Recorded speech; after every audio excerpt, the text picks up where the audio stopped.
भगवान श्री कृष्ण राधा रानी से प्रेम करते हैं और ये राधा का प्रेम इस जन्म का नहीं है। राधा और कृष्ण तो अनादि समय से साथ हैं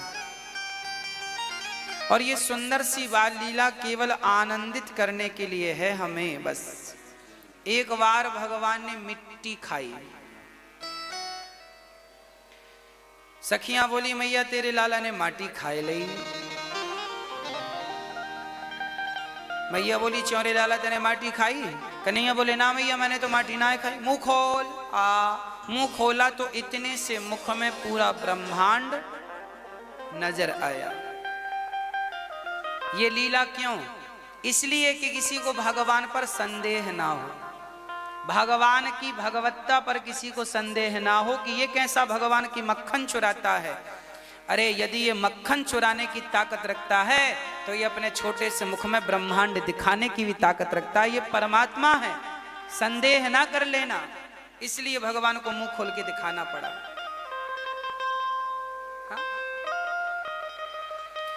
परीक्षित ने प्रश्न किया कि गुरुदेव आखिर कौन सा पुण्य किया है यशोदा ने, नंद बाबा ने?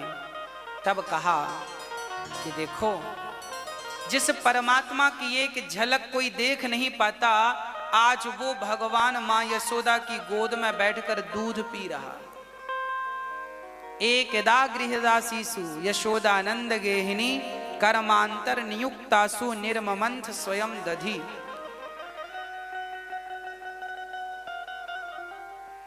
हाँ, श्री भगवान कृष्ण मां यशोदा का दूध क्यों पीते हैं? कौन है मां यशोदा? मां यशोदा पिछले जन्म में धरा नाम की स्त्री थी, इनका नाम था धरा। मां यशोदा जो इस जन्म में, ये धरा जंगल में भगवत भजन किया करती थी। पूरी जिंदगानी भगवान के भजन में लगा दी धरा ने। कोई सुख नहीं चाहा संसार का, ना तो कोई सुख की कामना थी। देखो एक व्यक्ति वो होता है जिसे सुख की कामना होती तो है पर उसे मिलता नहीं है ना। अब जैसे साधु हैं, साधु को शादी करनी ही नहीं है, उसे चाहिए ही नहीं स्त्री। और एक आदमी है वो भी उसी साधु की उम्र का है पर रो रहा है, बोले मेरा विवाह नहीं हुआ। तो दोनों के पास स्त्री नहीं है।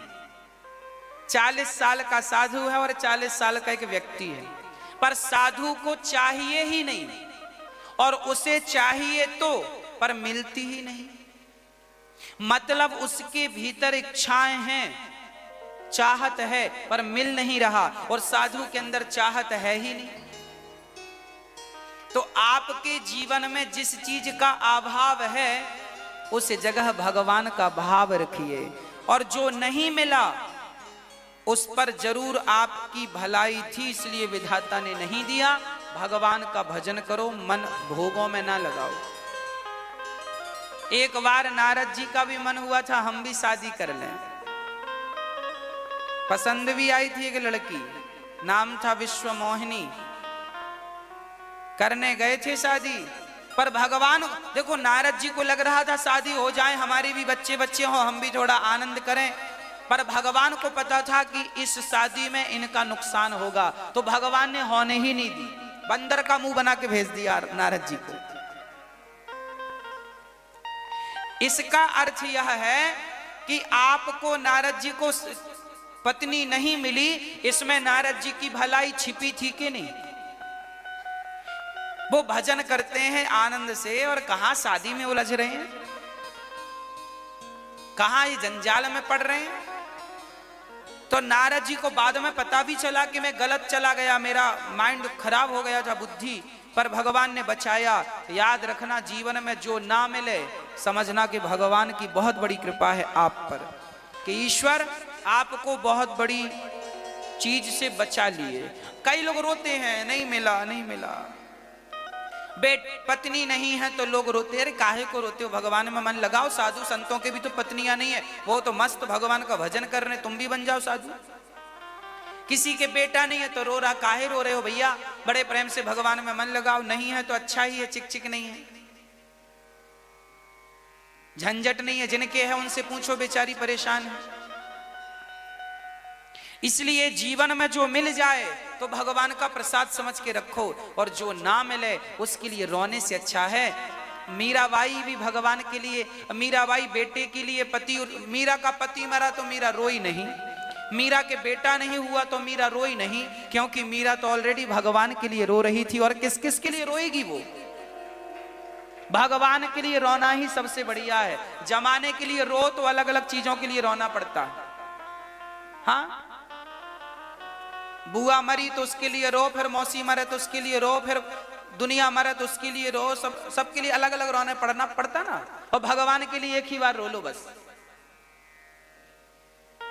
अलग अलग का झंझट नहीं है। हाँ या ना? हाँ, एक परमात्मा के सामने रो लिया बस, फिर किसी के सामने रोना पड़ेगा ही नहीं, भगवान रोने ही नहीं देंगे। आप संसार के लोगों के सामने तो रोते हैं, भगवान के सामने नहीं रोते, इसलिए सबके सामने अलग अलग जा करके रोना पड़ता है। और जो भगवान के सामने रो लेता है फिर उसको अलग अलग जा करके रोना नहीं पड़ता, वो भगवान का हो जाता है बस। मीराबाई ने भगवान के सामने रो लिया, फिर उसे किसी के सामने रोना नहीं पड़ा। अब आप डिसाइड करो कि भाई आपको किस किस के सामने रोना है।